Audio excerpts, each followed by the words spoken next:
It's 11 p.m. in China. Despite the late hour, the trains are full to the brim. If this was New York, you would assume these people were going out for a night on the city.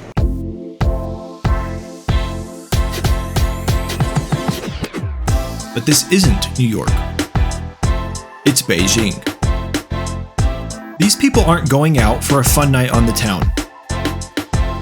It's 11 p.m. and they're just now coming home from work. It's all part of China's overwork crisis, and it's something we need to talk about. Life is precious. So imagine that tomorrow you went into work, exhausted, tired, burnt out, not realizing that this was your last day on Earth. Imagine that the next time you left for the office was the last time you would see your family. The last time you would hug your spouse. The last time you would pet your cat or your dog. And the last time you would kiss your children goodbye. In America, a select few people face this danger every day. Police officers, firefighters. There are those in our society who bravely take dangerous jobs and face death each time they walk out the door. But in China, more and more, this applies to everyone. In China, even normal, young office workers must always be worried that their next day at work might be their last. And in China, every wife who watches her husband walk out the door knows in the back of her mind that he might never come back. You see, China has a serious problem, and for whatever reason, people just aren't talking about it. Every year, over 600,000 Chinese citizens die prematurely from the same brutal thing. This silent killer in China is slowly wiping out a generation of the nation's most promising youth. It's not a disease, and it's not a cancer. It's far more sinister than that. It's literal death by overwork.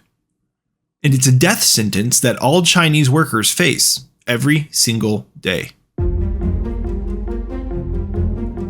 It's a massive problem. By current estimates, 600,000 Chinese citizens die every single year from being forced to work too hard. These aren't just people on the other side of the globe. They're people. Real people. Real deaths. The casualties of global competition. And the casualties of a world where the love of money has simply gone too far. Every single year in China, 600,000 souls leave their bodies and leave their families, all because their employers expect too much from them and feel entitled to the very force that brings them life.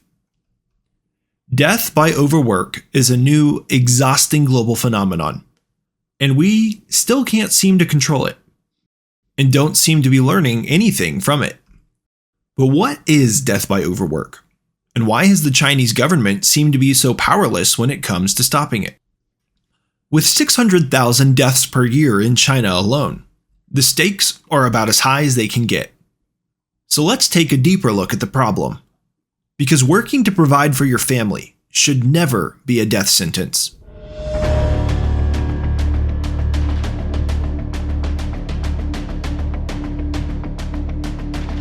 Let's start with the basics. Chinese industry has an infamous work culture, often described with the ominous name of 996. It's called 996 because in many large Chinese companies, especially tech companies, employees are expected to work from 9 a.m. to 9 p.m., 6 days a week. That's 72 hours of almost non-stop work every single week. And it's all for wages that are often lower than what minimum wage workers in the United States can earn in just a 40-hour work week.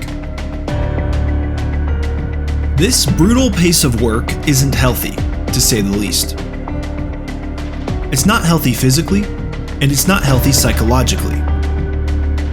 Intense working hours can and do cause things like physical stress, lack of self-care, heart failure, poor diet and exercise habits, crippling depression, and general lack of purpose in life, among many other things.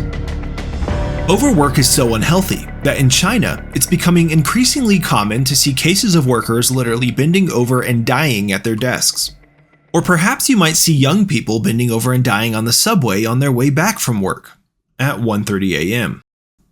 In every major Chinese city, this is a commonplace occurrence that is seen almost every single day.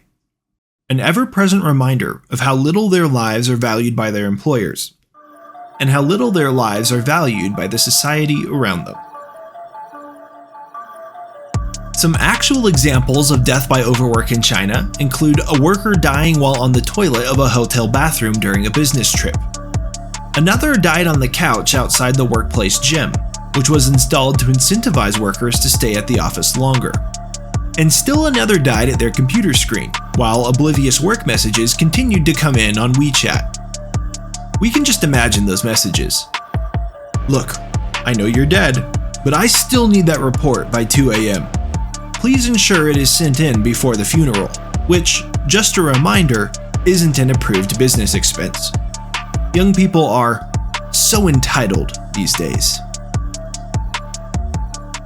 That might seem cold, but it's close to reality.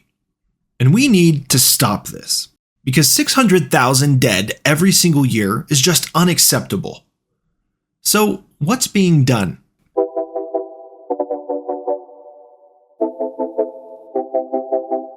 In China, the problem has become so widespread that it can't be ignored any longer, and so the government has begun to track these instances of death by overwork, keeping official records of cases. That's part of the reason we have such an accurate number, 600,000 each year. But these records show that rather than getting better, the problem is getting worse almost every single year.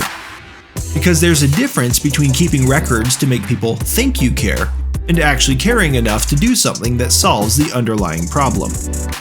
At the end of this video, we'll talk about that underlying problem and why things in China won't be getting better anytime soon. But there's some groundwork we need to lay first. That brings us to another point about China's death by labor crisis, which is that, theoretically, this shouldn't be happening. According to China's official labor laws, a standard work week should consist of no more than 44 hours, with 8-hour workdays being the expected norm. Just like in the United States, Chinese workers are supposed to be paid overtime and compensated appropriately for the physical and mental stress that extra hours place on their bodies. On the surface, China shouldn't be so different from the United States. And that's not even to say that the United States is the shining example of work-life balance. It's way behind Europe. But at least dying on the job at 2 a.m. isn't a cultural norm for most Americans. And it shouldn't be for China either. But China has several unique problems that make their labor laws difficult to enforce.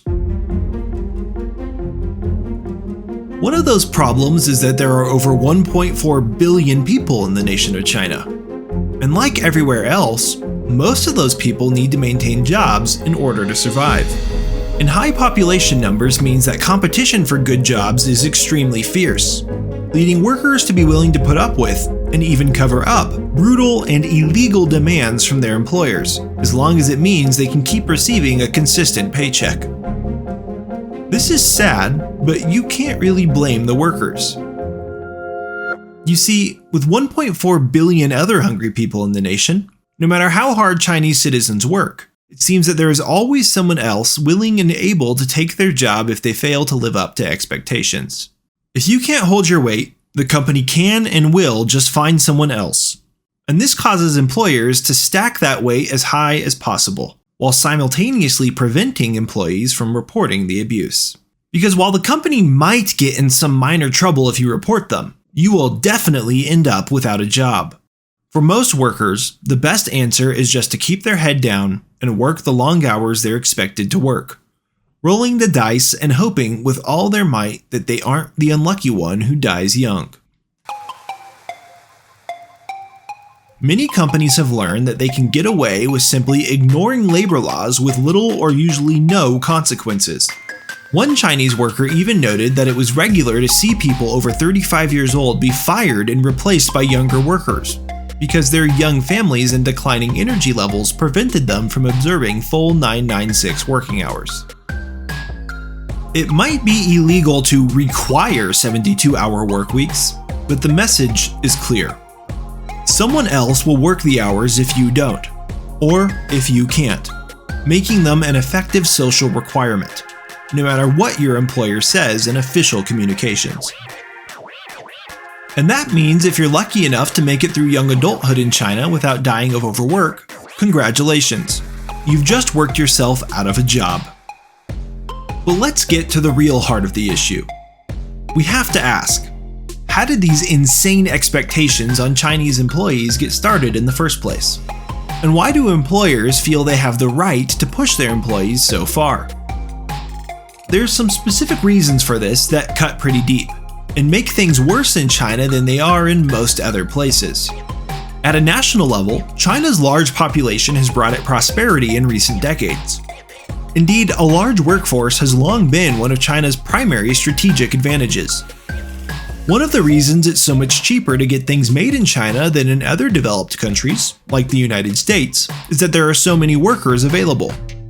This drives up demand for jobs, while also driving down the wages that Chinese companies need to pay in order to secure a strong workforce.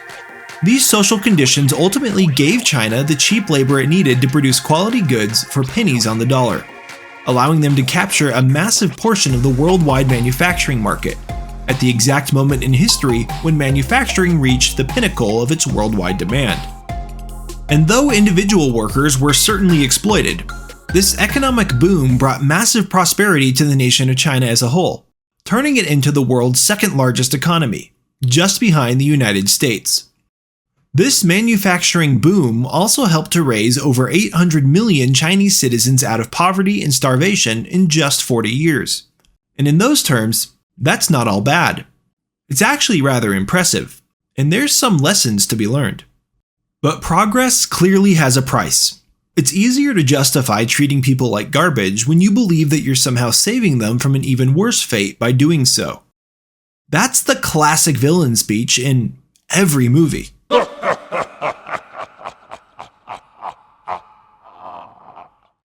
And remember that China has historically been a collectivist society, which means that the good of the collective nation as a whole has been seen as more important than the rights of the individuals within the nation.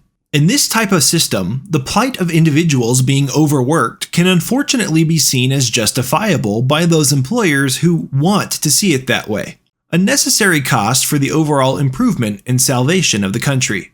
As some might say, the rising tide lifts all boats. And that statement does make some sense.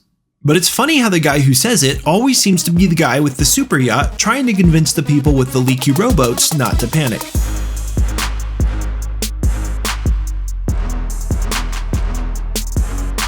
The rising tide might lift all boats, but at the end of the day, it only matters if those boats are worth being in.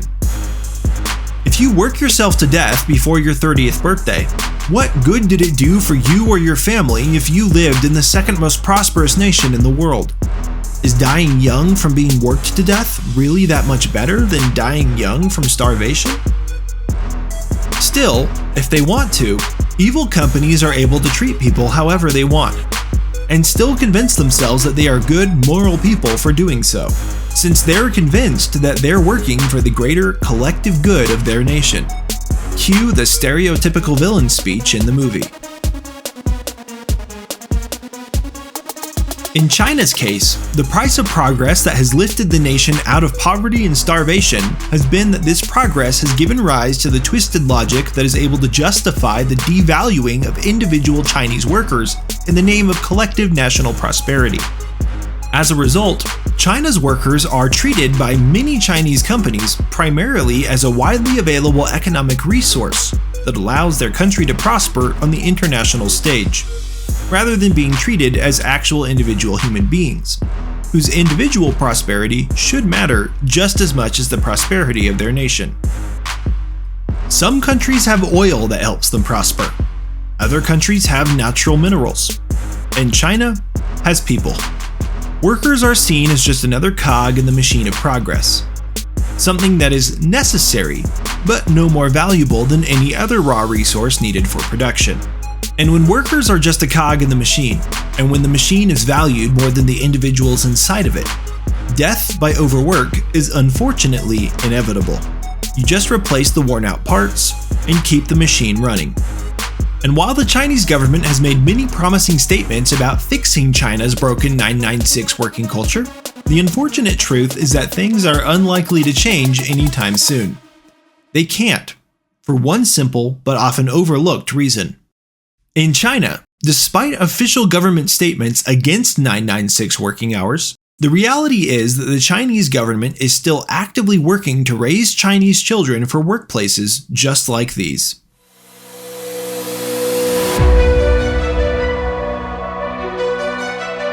Like the 996 workplaces, Chinese schools are famous for their intensity. But unlike the 996 workplaces, this can't be blamed on greedy employers. Because in China, schools are run by the state.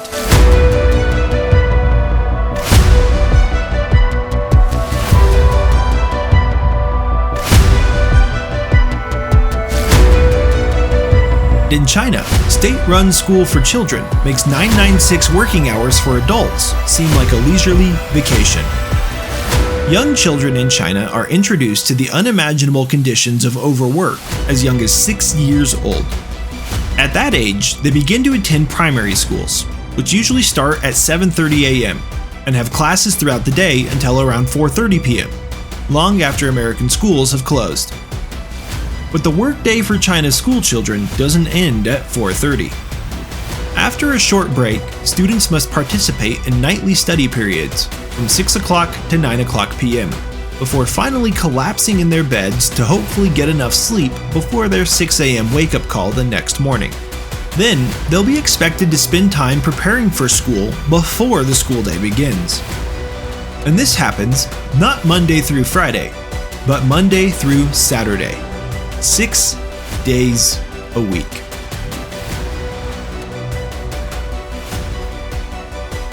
School children in China don't work 996. They work 696, or from around 6 a.m. to 9 p.m., 6 days and 90 hours per week. Each week, China's children are expected to work 2.25 times as long as American adults. All praise the benevolent government. If young adults are dying at their desks from being overworked on 996 schedules, what can be said about the stress that these young children on 696 schedules must be experiencing? If adults can't handle their hours, how are children supposed to cope? While Chinese schools are often praised for their intensity, another perspective is that this intense education is just another unfortunate cost of the price of progress, where limited opportunity creates a national environment where you must outcompete your peers simply to earn the right to survive. And the truth is that China will likely never see a satisfying end to their 996 working culture until fundamental changes are made to the state-run school systems that ingrain 996 values in children from a very young age. If China wants their adults to be valued by employers, they need to start from the bottom up, by communicating through their actions to their children that they have value as well. China can't hope for employers to value individuals and their freedoms when their own state-run schools fail to value the individuality and freedom of childhood. So long as 696 schools continue, 996 workplaces almost certainly will as well. And hundreds of thousands of young people will continue to find themselves in early graves, having spent their entire short lives doing very little other than working for the system. Overwork isn't just a China problem. It's a global problem, where we treat our fellow man as if he has no value beyond what he can produce. We need to stop this blind love of money and learn to live our lives for what is truly important. I can't say I have all the answers. We can't fix what's going on in China, but we can fix our own lives. We can fix how we treat other people. We can fix what we value. And we can make the conscious choice to treat people as more than money mules that help fulfill our own selfish desire for national prosperity. If you want to live a better life, I encourage you to subscribe to the channel. We think differently here. We're definitely not always right, but we're always willing to have the conversation. It's a scary world out there. Let's look out for each other.